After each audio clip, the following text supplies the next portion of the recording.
You'll never believe it, but Nikola Jokic had a great game, so the Nuggets got to win. This is Locked On Nuggets.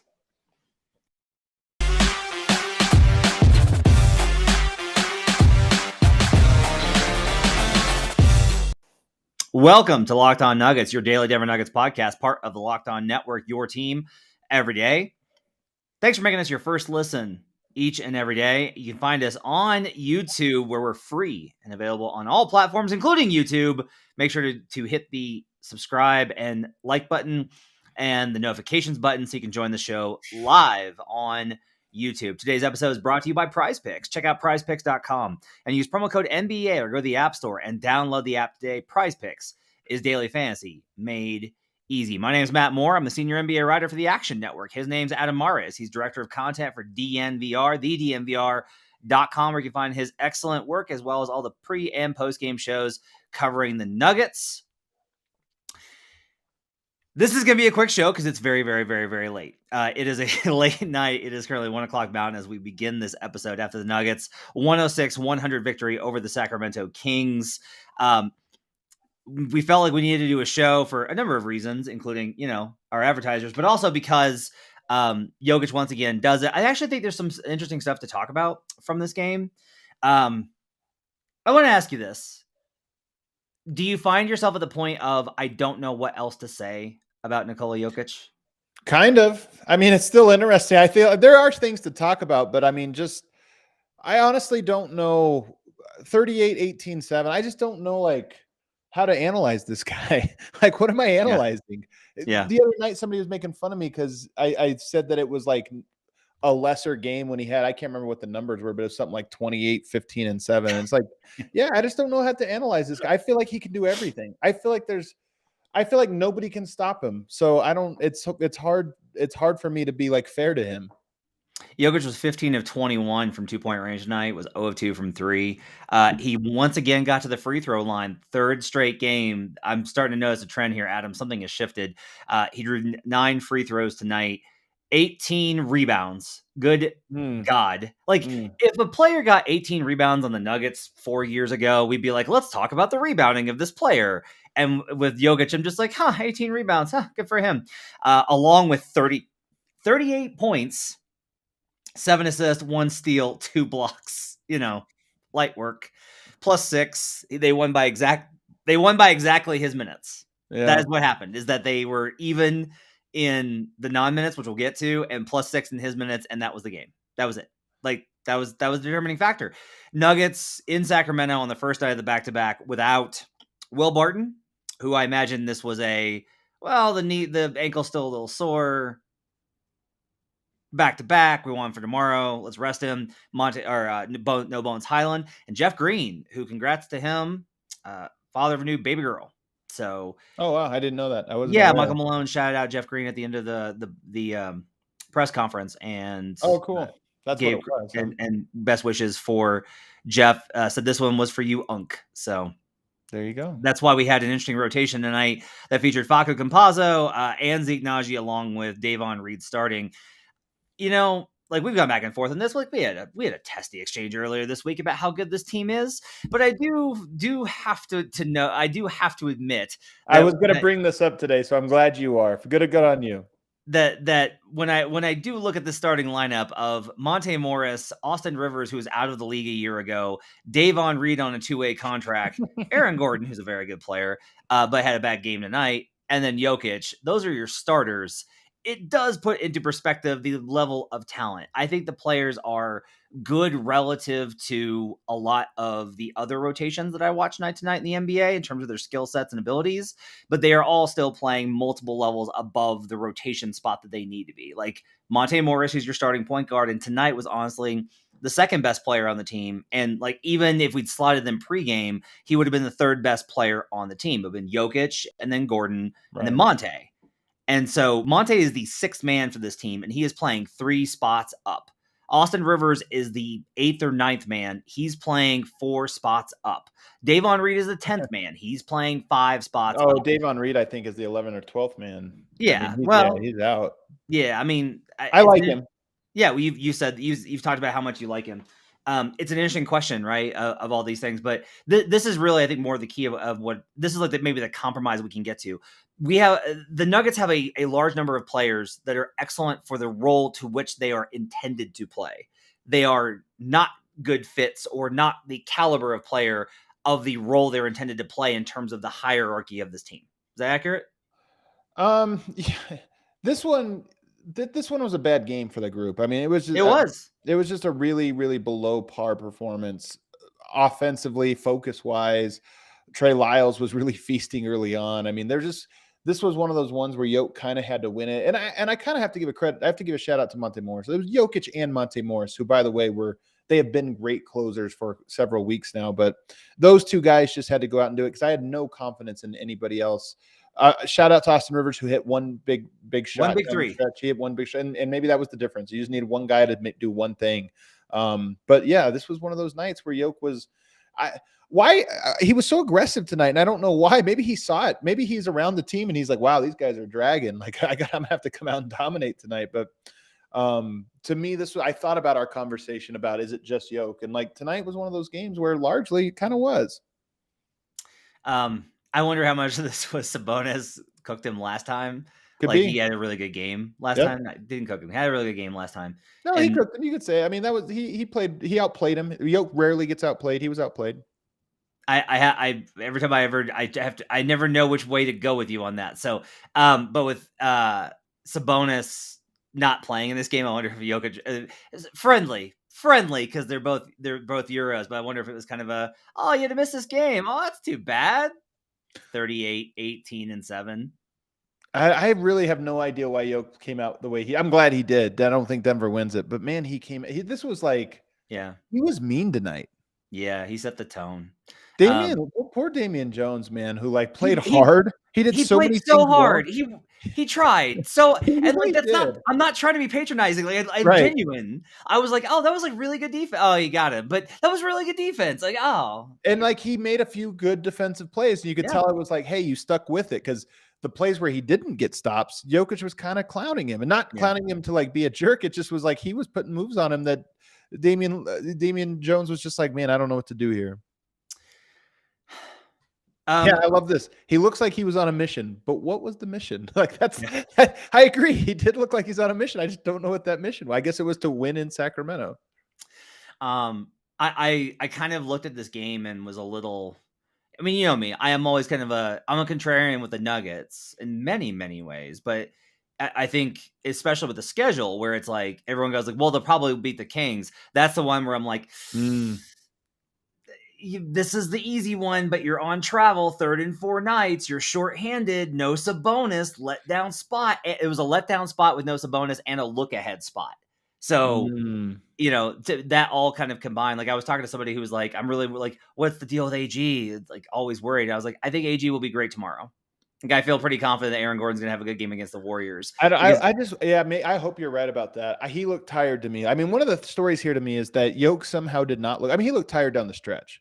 Everybody did, but he just is like overcoming it in a way that Aaron Gordon to me looked like he was just like, yeah, man, 3rd game at 4. Like I'm tired, man. Yeah, but I think that's part of it is like I think Aaron gets up for the big games. He's played well in big spots before. Like he's played well in big games. I think that him at this point in his career, especially this season with what he's had to do, I think he looks at this 3rd and 4 nights on the road versus the Kings and is like, yeah, could be. Yeah.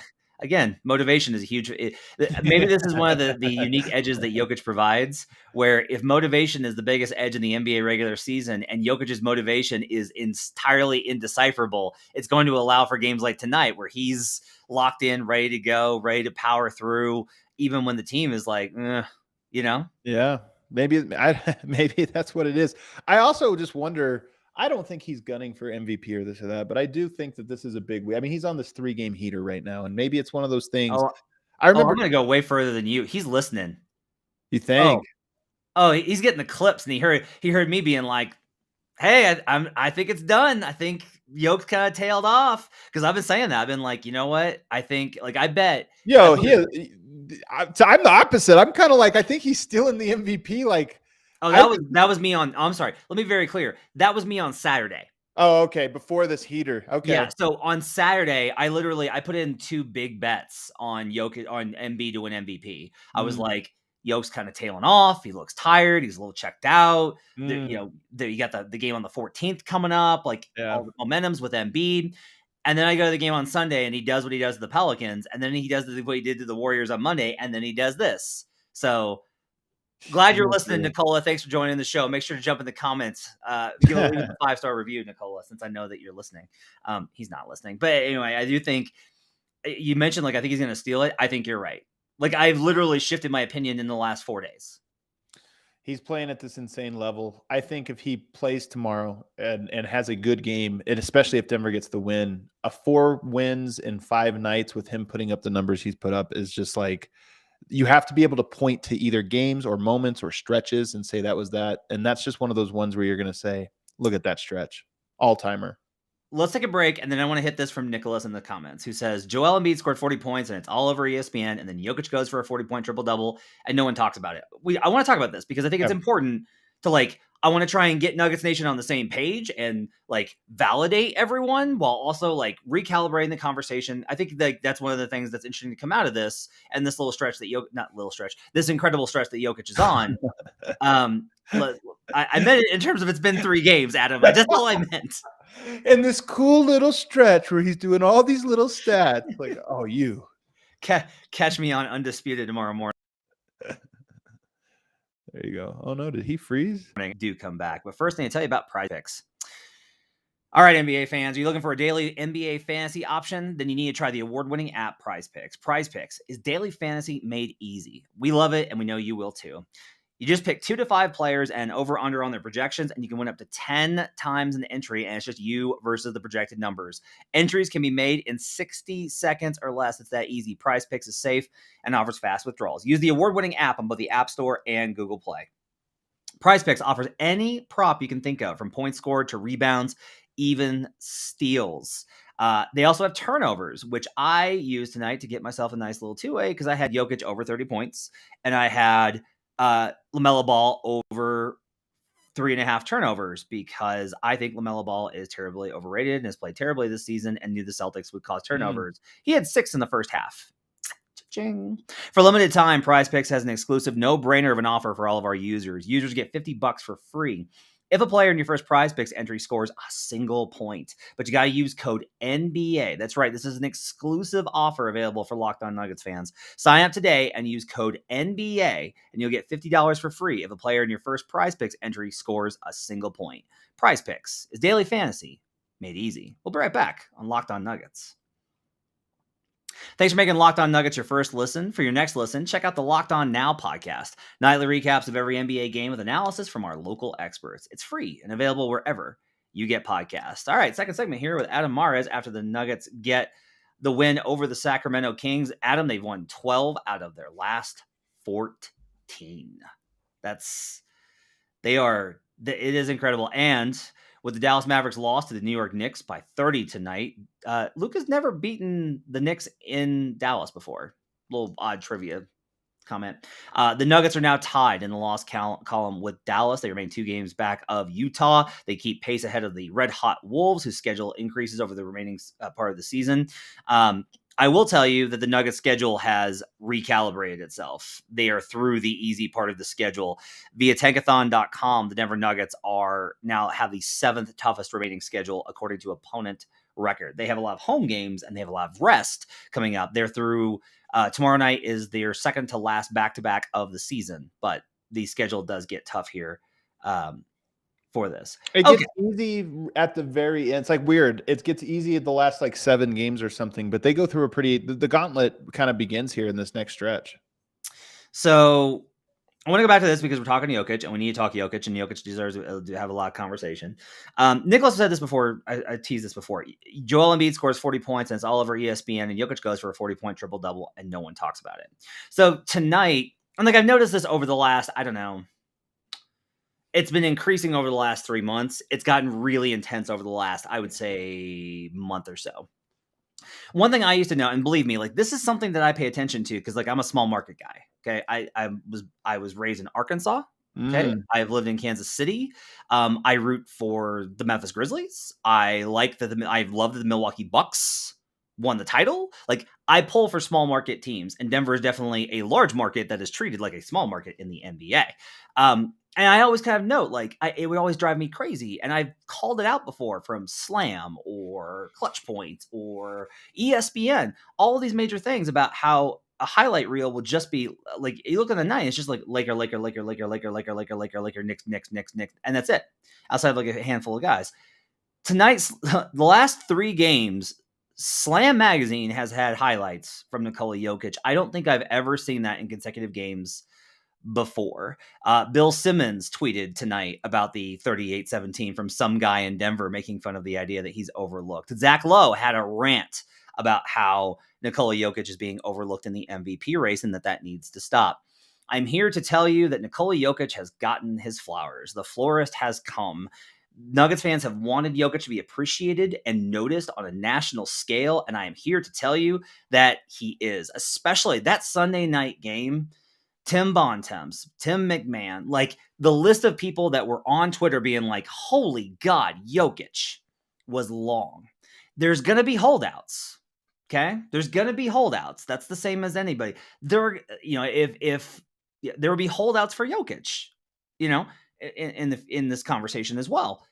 But it is unequivocal that Jokic has elevated himself and the Nuggets to a position where the kind of attention that he deserves, I'm going to be very clear on this, deserves it, and it should have come sooner, but he's deserved it, and he is now getting the rightful attention on a national scale that Nuggets fans can enjoy. They don't have to feel underappreciated and overlooked anymore, even though that's kind of a fun thing to do. I mean, I largely agree, and I even agree before this. Like, it's a thing in psychology where you can always, this, Matt. I mean, we're people that get a lot of people talking to us online. You probably get 80-90% positive feedback or neutral feedback, but you can get the 10% or less of people that are just like, you suck, you're the worst analyst ever, and they stick out, and it almost feels like there's a lie. I think Nuggets fans have this thing where you find the person who has the incendiary take about Jokic, and it just feels like it's happening a lot when really, A, usually it's just a shtick, and B, it's so much less common than you think. If you're upset that ESPN doesn't spend more time talking about Jokic, just know ESPN doesn't spend more time talking about most of the guys. Like they have a problem in that they really have their like 3 notes they play that drives views, which is what they need. But if you're just talking about people who talk about Jokic, I'll say this. I've been doing the podcast circuit lately because everybody wants to talk about Nuggets because Jamal Murray and Michael Porter are on the horizon. You've done all of the podcasts I want to go on. That's what you've done. Well, all of these people are like, I've got Jokic. Like, he's my MVP. I think Jokic's going to win the MVP. I really do. I do. There's one more week. I mean, they got the big matchup on Monday with Joel Embiid. I think that game will be a narrative setter if it's like if it goes in one team's favor, like heavily. But outside of that, I just think most people at this moment have Jokic with inside position and by enough of a margin that they feel comfortable with it.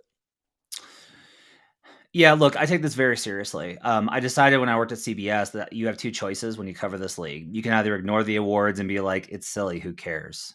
Or you can go the opposite. And like, that was my decision, is I was like, if I'm going to have to cover it, I want to cover it as well as I can. And so I've really dedicated a lot to this. Like, I really care about this stuff. And I think it's important for the history of the league.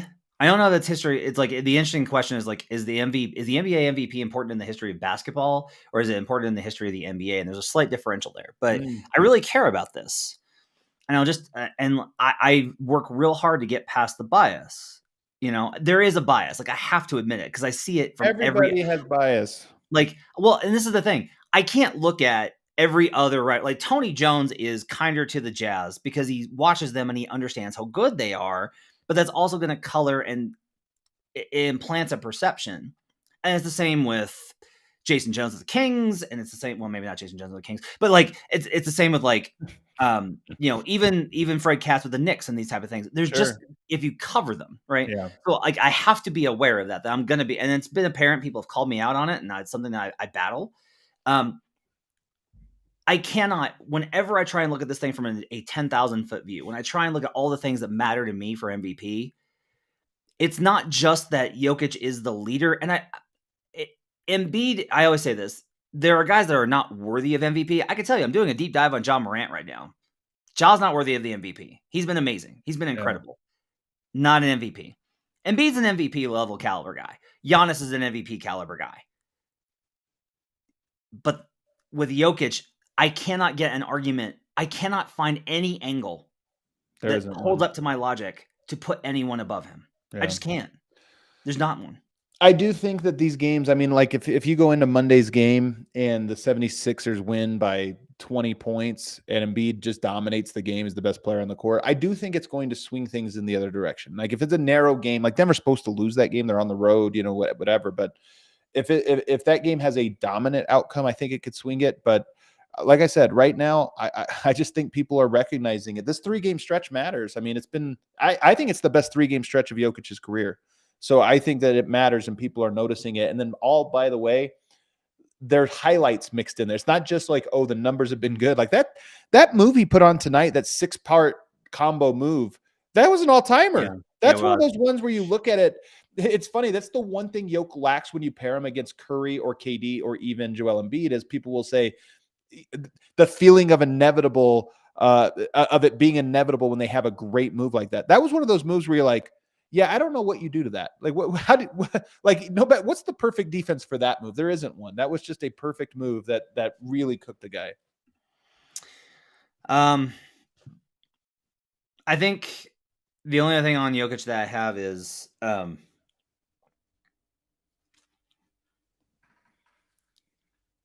I don't know the last time that I've seen somebody carry a team this much. This has got some like 2009 LeBron. That's like maybe the best comp I can kind of have, where like very similarly, if you asked me in 2009, maybe I'll look back on this and be like, I really thought those guys were good. But in 2009, I genuinely was like, no, like they got good players. Like this guy's good, and this guy's good, and this guy's good, and this guy's good. But it really was just like LeBron like carrying them, and Jokic really is just like carrying the squad. And he's doing it at the most important part of the season, and they still haven't got Jamal back when I thought they would have Jamal back by now, and I was wrong on that. They still don't have MPJ back. I thought they would. It's March 10th. Ugh. Yeah. And so it's incredible. I'll also note, by the way, in the race, just as a small statistical note, the biggest, like the most sound argument, I judge MVP arguments based off of like, is this like, even if I don't agree with it, is this like a sound logical construct? And the idea of Jokic there's 3 guys in the race, Jokic, Embiid, and Giannis. And Embiid has the best record and leads the league in scoring.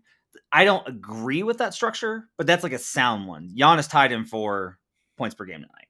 So this is part of it. Is like, honestly, the big loser, the guy that's being overlooked in the MVP race is Giannis Antetokounmpo, who's been I agree. amazing. And my real hot take, Matt, is I might have him second. That's my real hot take. I don't hate it, honestly. All right, let's take a break and we'll come back and we'll talk about, the other guys, because other guys did play. I want to talk about the bench. Well, I really want to talk about tomorrow as well, because I'm very curious what you think about that. What it means in the context of this game and how it went and the minutes and everything else. We'll do that when we come back on Locked On Nuggets. But first, it is that time. Yes, it is that time. It's Built Bar time. Okay, so today, hopped on the treadmill, had to jam out a workout before I had 2 shows for Action Network, and I hadn't eaten anything all day, and I was starving, and I was like, I need something, so I grabbed a Built Bar, and it was delicious. It was just what I needed, pepped me up, got me through, banged out a killer workout. It was awesome. If you haven't tried them, you got to try the Puffs, okay? They're protein-infused marshmallow. That's actually a thing that we have. Technology 2022, can you believe it? They're fluffy, marshmallowy. They're not just a protein bar. They're a treat, and they're covered in 100% real chocolate, just like all the Built Bars are. There's a churro one that's especially good. That's my favorite. Coconut marshmallow, banana cream pie. They're all covered in 100% real chocolate, and they're all low-calorie, high protein. Most Built Bars have got only 130 calories, 4 grams of sugar, and only 4 net carbs. They also come with 17 grams of protein, compared to a candy bar, which has got 240 calories, 30 grams of sugar, and dozens of net carbs. You got mint brownie. Everyone knows that's my favorite. Coconut almond, and the new one, white chocolate cookies and cream. They're delicious, and new flavors are coming out all the time. Make sure to check them all out at built.com. We'll be right back on Locked On Nuggets. Final segment here on Locked On Nuggets. Thanks for making us your first listen each and every day. Make your second listen Locked On NBA, where our experts cover the biggest stories around the NBA every Monday through Friday, including you can catch one Adam Mares on Friday's episode. It's free. Hey, oh, sorry, I interrupted the ad part there. We got an itch. You said the itches don't love you. They're begging for you to come to Serbia and join them. I said the itches don't love Will Barton. Okay, maybe that's what you said. I think Maybe I'm I in the mixed it club. up. I don't think Will Barton's Okay. in the itch club. Itches be crazy. So let's talk about this. Tonight, real quickly, just to go over the other guys. And you're right, not a lot of other guys had good games. Monte was great, clutch down the stretch, hit the big floater, really big shot there. Was He's the really one guy good. I think we should spend time on, though, in this one way. The Murray Jokic 2-man game, unassailable. It's top. It's a shot. Where's the Monte Jokic 2-man game and best 2-man closing duos? In the NBA, I'm talking, not Nuggets. It's got to be pretty high level. It's not going to get a lot of pub, but it's going to be pretty high level. I agree. I honestly think it is one of the better 2-man duos in the NBA, at least, and it certainly has been over the last 4 weeks. It's interesting just because I don't look at Monte and I can't really identify anything that he's what's killer about Monte in the 2-man game because with Jamal, it's he's got the floater and he's got the pull up J and I he think can it's do the same for Monte. The sidestep, and Monte is just he just has very not basic. He's extremely capable, right? So it's just here's an interesting thing. Do you know John Morant doesn't have a pull up mid range J? I would never think about it. He just always goes to the rim. It's the floater. That's actually what he goes to more. He leads the Mm. league in floaters by a significant margin. Even his mid-ranger is essentially a push shot floater. He looks like a big shooting a floater a lot of the time when he comes off the pick. But Monte's ability to come off and adjust and shoot elbow J's, to hit from the nail, to hit all those, to hit the floater, to step back, that changes the dynamic. And he's such a smart and low turnover passer because God knows turnovers were a huge problem in the second half tonight, in part because of DeMarcus Cousins' offensive fouls. But you're right that Monte deserves a lot more credit for how much that's progressed this season. And Monte's really shown that he can be trusted with that kind of high-powered offensive weapon and make it work effectively. I think you're almost, and I think you might be underselling him a little bit because I think he's an elite mid-range jump shooter. I mean, his numbers are very good from the mid-range. He's a very good floater zone player. That's entirely that's a thing that I would not have zeroed in on. So it's entirely possible that I'm just haven't caught it. He's not as dynamic as Murray in that, obviously in all the other aspects of his game. But when it gets down to the end and it's just hey, you and Jokic need to be on the same wavelength. And that's what I think. So he's got the mid-range, he's got the floater, he's got a very good reading. Is he supposed to dump the pass off or did they overplay it so I can go to the rim? He's got that very, very well down. But the thing that I think really makes him a great partner here is just that he is sort of on Jokic's level in terms of seeing the court in those moments. Jokic does this in all moments, Jokic, and everything. But when it comes down to we're just running pick and roll, it's just the 2-man game pick and roll. Are you reading things as quickly as Jokic is? And I think he is in that specific situation. That's high praise. That's very high praise from you, which I think is appropriate. Austin did have the one big shot tonight, but generally not good. 2 of 8 from the field. Net 0. Gordon was bad too. 4 of 10, 11 points. Gordon was really bad tonight. I'm a little concerned about AG. I mean, it's too early to be too concerned, and the Nuggets are winning, so we'll just back pocket it. But I don't know. It's been a handful of not good games from him lately. I'm calling a good game tomorrow night, but we'll see. Maybe I'm wrong. Right. Look, either way, even if he has a bad game, I'm going to say he gets to have a bad month. Not everything is a trend. It's just a dip in a long season. My only thing is health, and you could be right on this. Maybe it's just this time. I'm just, as long as he's healthy, I don't care how he plays right now. But yeah, I mean, they need to lock up seed. What they need to do is they need to lock up. They need to get themselves to not in the play-in, and once that happens, they should honestly start resting. Because I strongly agree with this. If you can, this is part of why it's funny. We keep talking about don't fall to the 7. It'd actually be nice if you got a big enough cushion that you could rest 3 games at the end to just say, hey, we're locked up the 6. AG's out. Yeah. And Joker's probably going to resist that because Joker's insane, but he shouldn't. see, 83, 39. I'm looking at the records right now. That's actually 40. I'm sorry. 40 minus 29. Magic number for a outright playoff spot's 14. That's very doable. So if the Wolves lose another 3 and you win 11 of your next 15, that gets you home, but there's only going to be a couple of games left. Depends on how strongly the Wolves schedule ticks up over the next 2 weeks. That might allow for an opportunity for the Nuggets to get some separation, and then it'll just simply be a factor of So it might get closer, but they can still probably rest some because they've got a comfortable enough cushion. So here's Denver's schedule: Warriors tomorrow, which is fourth game in 5 nights. Then Toronto. Then Yep. at 76ers, at Washington, at Cleveland. Then Boston, Clippers, Suns. That is a really hard 1, 2, 3, 4, 5, 6, 7, 8. The next 8 games, I would not be surprised if Denver went 3-5, 4-4, something like that over that stretch. After that, you're almost all. You have Minnesota one more time, and that actually could be the game. The Minnesota game could be the one that kind of determines the seeding. But after that, their schedule is like pretty soft. But that's a really tough 8-game stretch they have coming up. Yep. Wolves get tough as well. Like, this is that time, man. Like, this is part of the thing is when you're a good team, you're gonna have a bunch of like. I've also been thinking just because I was like, wait, the Nuggets have like more national TV games than they've had in like this since I started covering the team, and they haven't been on national TV that much this season. And I was like, oh, they're gonna be on national TV like the entire month of March. Oh, so that's gonna be, I think, a lot of it. Minnesota versus Denver for a playoff spot sounds familiar. Yeah, I don't know. I'll just tell you, I don't. The Wolves are playing really well right now, but I don't necessarily know that they're like. I do kind of. I am not as concerned about the 7th spot for the Nuggets. I think that they're. I think they're going to be okay. I think the Wolves are, because here's part of the thing: the Wolves are more likely to lose to a team like San Antonio. Like they are more inconsistent than Denver, which they should be. They're younger and they're still trying to figure this out, but that's a lot of it. Who else I want? Oh, I want to talk about the bench tonight. So Facu fills in, and look, he was 1 of 5, 0 of 3, but 6 assists and 1 turnover. I thought Facu was pretty good tonight, even with the offensive stuff. Like, I thought there were some moments defensively that are the same kind of stuff that always makes me kind of cringe. But I thought Facu did a really good job tonight, having to fill in for Bones. Yeah, he played hard. Yeah, I mean, I don't know how to really judge him. There was that 5-minute stretch where the Nuggets scored 2 points. It kind of reminded me of some of the earlier days, of that second unit.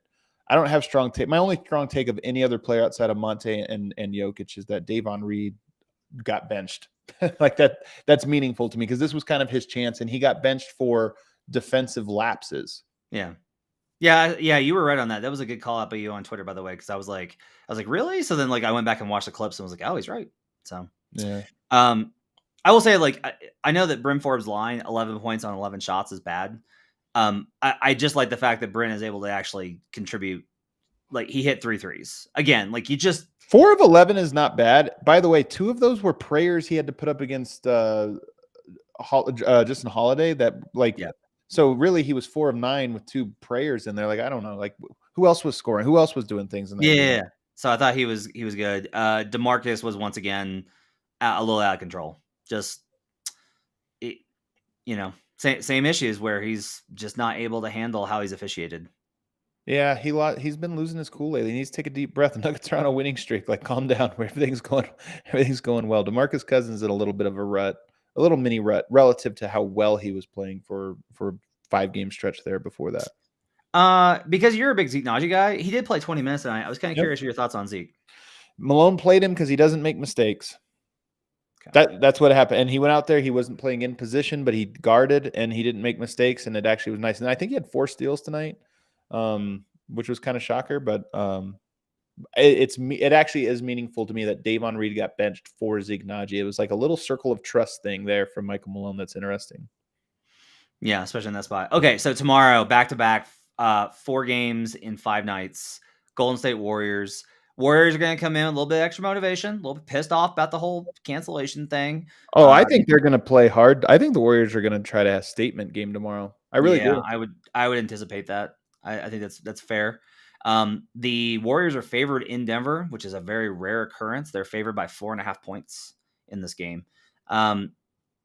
Look, the reasonable thing here is if this was like a normal team and not the Nuggets, I would definitely be like, oh, look, it's a schedule loss. Like, game in Sacramento, had to play harder than you wanted to. You're shorthanded, heavy minutes. West Coast flight back to Denver to Mountain Time, early tip off relative to the last game. You lose an hour there. This is probably a schedule loss. I think Denver wins tomorrow. Let's go. I love when you make these predictions, man. I love it. I hope that you're out here telling me I told you so tomorrow. Yeah, I just think without Draymond especially, I don't think that they have the horses. I think if That's you look at the true. entire context of the season, the Golden State Warriors are a mediocre offense. They're a mediocre offense and a really good defense that's not playing great defense lately. And even if they play better in both of those areas, Denver has been better over the last 2 months of play. So let's do it. I like this from Alex. So you're saying the Nuggets are in a tight spot? Guaranteed win. There you go.